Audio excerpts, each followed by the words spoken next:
Hey, we're here, daily 15. Let's rock them. Let's roll them. We are looking at combining like terms today, and we are going to do that through adding and subtracting polynomials. Polynomials are just terms that have many individual pieces to them. In order to be able to add or subtract terms that are like, they need to have two items that are the same. They need to have the same variable or variables and exponent. So they need to be the same letters and raised to the same powers. So let's take a look at a few examples to illustrate what I'm talking about there. So first example, I have 2x squared plus 3x squared plus 1x. Notice all these terms here are x's, but two of the terms have the same exponent. 2, and this x, of course, is x to the first power. So what I can do is combine the 2x squared and the 3x squared. If I have 2 and add 3, that'll leave me with 5x squared plus 1x. So that is my simplified expression, 5x squared plus 1x. Remember, I'm not changing exponents here. The only time I increase my exponents is when I multiply, and we will be looking at that here in the next few lessons. Example 2, I have a 4z squared minus 8 plus a 16z to the fourth plus 2. So I have two terms that have z as the variables, but if I look at the terms here, the exponents are different, 2 and 4. So I cannot put those two together. Now, some people, worry about, what order do we need to write it in? Technically, it doesn't matter the order. You will probably see answers when you check things out with expressions written in standard form, that is from highest exponent to lowest. So if you want to write it that way, great. If not, you're not incorrect. So my highest exponent term, 16z to the fourth, is the only z to the fourth term. 4z squared is the only z squared. So my only like terms here are the numerical values of -8 and +2. That makes -6. So there we have it, 16z to the fourth plus 4z squared minus 6. On your notes here, I had a mistype or a miswrite. Example 3, it says 5b to the third. It should be a 5b to the third, c to the first. So if you want to make that adjustment, feel free. So the reason why I want to look at one of these examples here is I have multiple variables. Both terms have BC, BC, BC, and specifically the B's are all raised to the third power and the C's are all c to the first. So these three terms are like. I can combine them. So if I start with 5b to the third, c to the first, and I add 1b to the third, c to the first, and then take 3 of those away, I'm going to have 5 plus 1 is 6, minus 3 is 3. b to the third, c to the first. So again, with adding and subtracting, I never change exponent values. Those just stay or remain as they are given. Example 4. Here I am going to be adding a binomial, a 2x squared minus x, and then add it to x squared plus 3x minus 1. So here when I'm adding, no big deal. All I'm going to do is take my terms as are. I can, as long as my term inside parentheses is positive in front of the parenthesis itself, I can drop the parentheses. It's really like multiplying everything by 1. So I have a 2x squared and a 1x squared. That'll give me a 3x squared. I have a negative x and a positive 3x. So negative 1 and 3, 3 minus 1 is a 2x. And then lastly, I have negative 1 as my numerical value. So the simplified expression reduces to 3x squared plus 2x minus 1.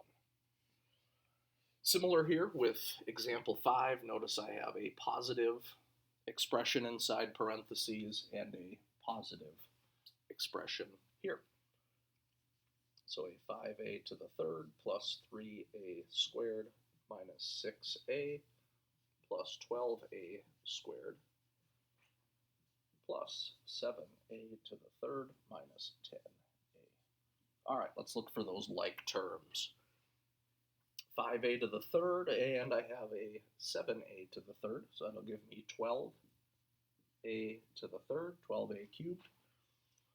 Next I have a's squareds. Here are 3, and here are 12. That looks like it. So 3 and 12 give me 15 a squared. And then I have a's to the first, negative 6 minus 10. Negative 6, take away 10 gives me minus 16, negative 16 a to the first. There we have it.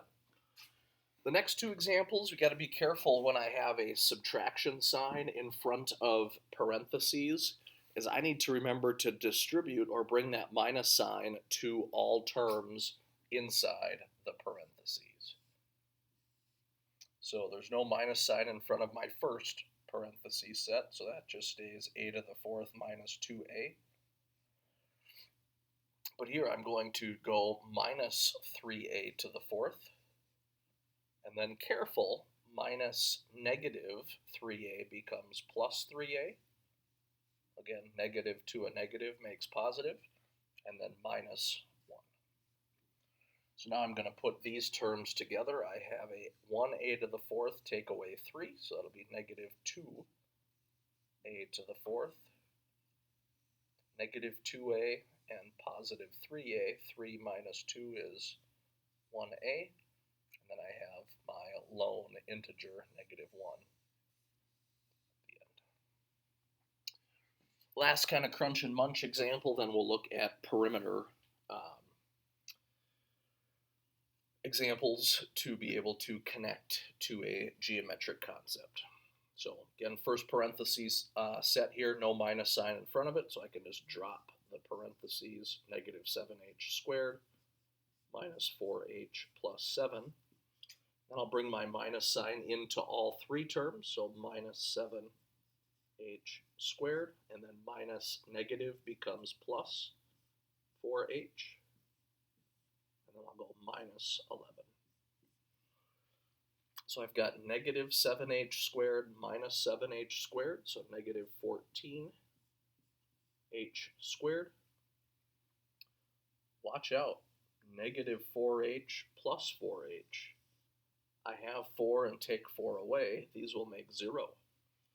And then lastly, plus 7 minus 11 reduces to minus 4.